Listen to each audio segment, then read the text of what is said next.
L-111 Art Gallery l-Gżira hemm għaddejja wirja ta' arti diġitali tal-kartunista, pittur, awtur u poeta George Malija. Kollezzjoni ta' prints ta' pitturi diġitali li juru figuri bil-lapes u linka fuq sfond ta' arti astratta maħduma mill-artist fuq il-computer.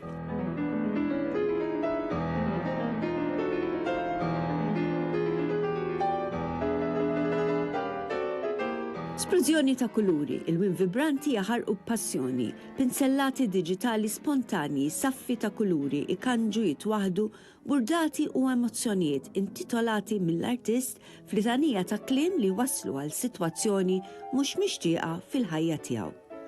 Ispirazzjoni u improvvizzazzjoni, sens ta' tfittxija għal dak li ġara, dak li seta' wassal għal sim il-qalb. Dan kollu rifless f'rapsodija li fil-kompożizzjoni tuħu sura ta' arti bin-noti li jsiru poeżija ħirġa dritt mill-qalb miġuwa tal-artist.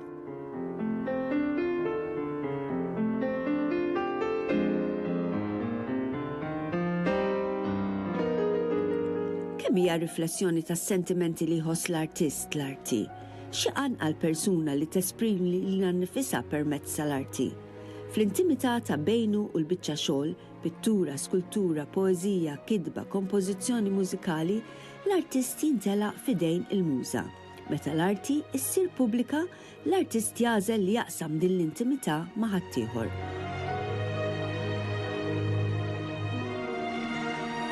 L-arti tbex innattieqa fuq l-aktar sentimenti, l-aktar sibijiet profondi tal-bniedem artist.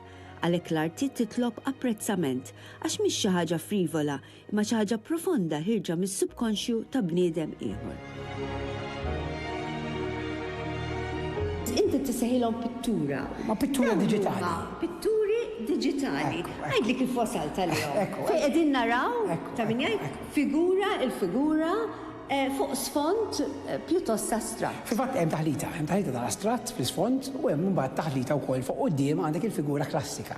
Il-figura li narawha vordiri kif taf inti fil-pitturi klassiċi, imma impenġija bil-pen and ink. Fadi qed ngħidu użat il-cross hatch technique apposta biex indaħħal ukoll l-element grafiku, meta jgħid daħħalt ħafna elementi. Attwalment, u għall-ewwel bżajt li l-kuntrast se jkun qawwi wisq, imma fil-fatt kif qed tara inti integraw kompletament. L-isfond kull waħda minn dawn il-pitturi tissinifika emozzjoni. Mela, jekk inti għandek l-emozzjoni ta' rabja pereżempju, allura l-isfond se jkun imqalleb, se jkun turbulenti, se jkollok ħafna esplużjonijiet, ta' shapes, eċetera. Ovvjament il-figura ħadd ikkorrispondi miegħu mbagħad. Allura il-figuri kollu appużati, mela inti m'għandekx hemm il-melodrama apposta. Għaliex jiena nemmen illi dali qed nuri hawnhekk huwa mima. U fil-mima dejjem għandek il-melodrama, x'hekk inti ma kollok il-melodrama ma tidirx. Mela, fir-rabja, pereżempju, l-figura qiegħda sabbat dejja fuq rasa, bordiri, eċetera, eċetera. U mbagħad għandek loneliness, fejn għandek pereżempju, ovvjament, is-solitudni. Allura x'għandek? Sbuħija kalma mad-dawra kollha, imbagħad roqa iswed u figura ta' mara imħaddna magħha nnifisha fin-nofs. Hemm il-kalma issa, imma xorta tasal is-solitudni. L-idea jiena qed insejħilhom biex ngħidlek poeżiji viżwali. Daqsekku. Għax dik hi fil-fatt. Ma stajtx iddiskrivejthom aħjar. Poeżija viżwali li bil-kuluri, bil-kompożizzjoni, bil-figura, bil-forum qiegħda tajt kif qed ngħidu qiegħda tfisser verament emozzjoni. Issa, George, bħala artist, kemm ħassejtek verament li stajt turi, tfisser l-emozzjonijiet tiegħek fuq din il-ġrajja li għadek kif għaddejt minna, li għadek għaddej minna, ġrajja li ma kienx sabiħa. Ħaġa li għaddu minna ħafna nies, kien relazzjoni twila u sfortunatament tal-qalbi ħafna u spiċċat ħażin, kif jiġri ta' spiss. Kemm ħassejtek li stajt verament tesprimi daw l-emozzjonijiet? Ma stajtx ma nesprimihomx. Dak jiena li għabodili, ovvjament, l-arti għandha ħafna funzjonijiet kif taf inti Mariella. L-anzi tista' tkun kumment soċjali, sewwa.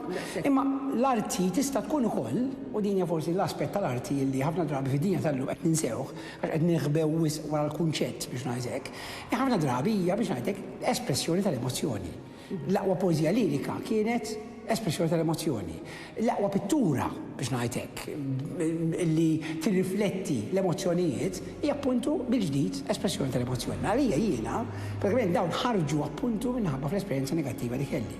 Ħarġu minħabba d-dieqa kbira il-riżultat f'ħajti, minħabba nuqqas ta' kuntentizza li jiena kelli.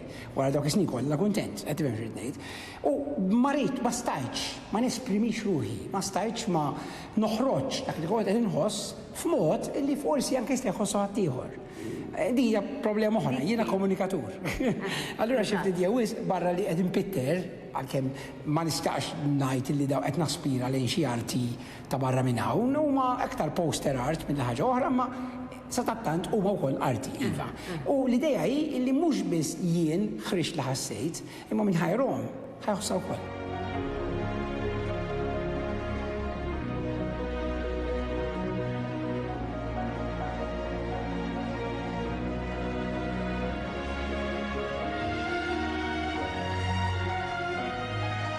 Inti mort pas-soltra wkoll tajthom ismijiet. Kull biċċa xogħol fiha isem. Isem però li tirrifletti naturalment verament dawn l-emozzjonijiet li qegħdin nitkellmu. U li ovvjament ukoll jispjega jekk inti trid x'qed jiġri fil-pittura.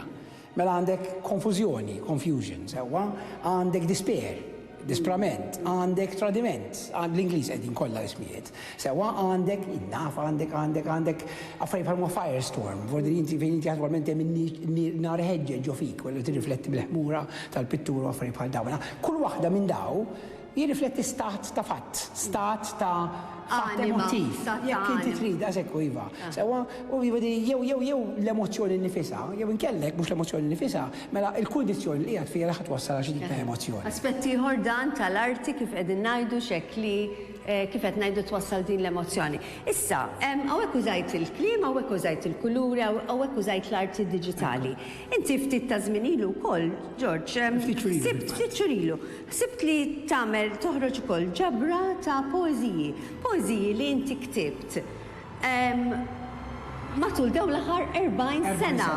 Ġifieri retrospective. Għajli daqsxejn fuq di. Il-ktib fil-fatt jismu My Love Had Eyes of Blue and Dreams, Verses of Love and Pain. Huma fil-fatt poeżiji liriċi, mill-ġdid. Jiena din naf, bl-Ingliż ngħidu I wear my heart on my sleeve. Mela jien li nħoss ħanejdu. Dawn kienu poeżiji li ktibt matul is-snin, fil-fatt qasin sejħilhom poeżiji mill-ġdid, sejħilhom versi jiena. Ma insomma dik ħalli fidej ħadd ieħor biex jiddeċiedi jekk humiex poeżiji jew le. Huma poeżiji liriċi. Mela l-kitba qiegħda biss biex ngħidlek biex tirrifletti mill-ġdid.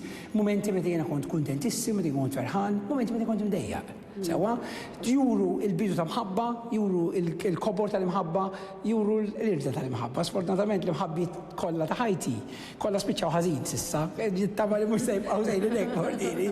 Imma bodri hemm decades, fatt imqassam f'taqsimiet huwa bl-Ingliż u bil-Malti huwa mqassam f'taqsimiet li kull waħda jirrifletti żmien partikolari. Mela, pereżempju l-aħħar decade, ovvjament, speċi ta' hemm poeżija tal-imħabba l-persuna partikolari, mbagħad fl-aħħar hemm id-dwejja tal-irda ta' dik il-relazzjoni. Huma il-pitturi li qed taraw hawnhekk huma fil-fatt estensjoni ta' dak il-tip ta' poeżiji. Mela dawk il-tip tal-poeżiji fil-fatt ma' daw il-pitturi fil-Rhapsody in Pain hemm 37 waħda.